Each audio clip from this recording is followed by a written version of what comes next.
Psychologists have long distinguished the child period of a grammatical speech as a very special stage in the development of his language.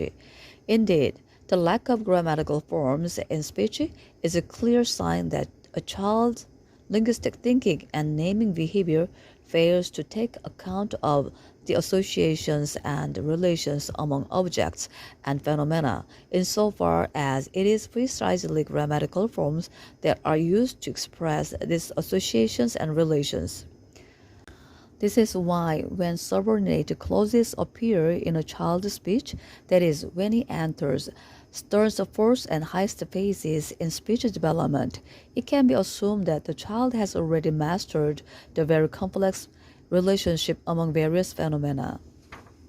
Vygotsky, who was interested in the analysis of this aspect of children's speech, came to the following conclusions. His report identifies two stages, from 4 to 8 years of age and from 9 to 12.5 years of age that differs in the use of cases.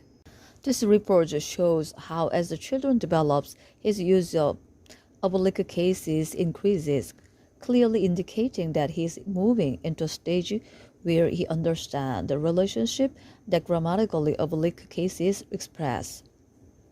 Analysis of children's speech from the standpoint of usage of parts of speech leads to a similar conclusion. Once again, this data show us that the child's use of description, elaboration, specification of time and place, and so forth increases with age. Vygotsky says, a child's mental development does not merely consist of acquisition of quantitative and qualitative concepts, but also of quantitative and qualitative associations among these concepts. The more highly developed the child, the greater the number of concepts and ideas he can combine into a unified whole. The present and especially the future tense are used vastly more often by younger than by older children. The use of this past tense increases with age.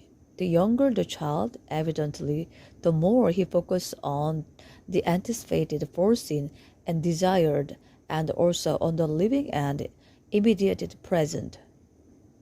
But the younger a child lives, the more frequently he returns to what he has already experienced, and then we encounter the reverse phenomenon.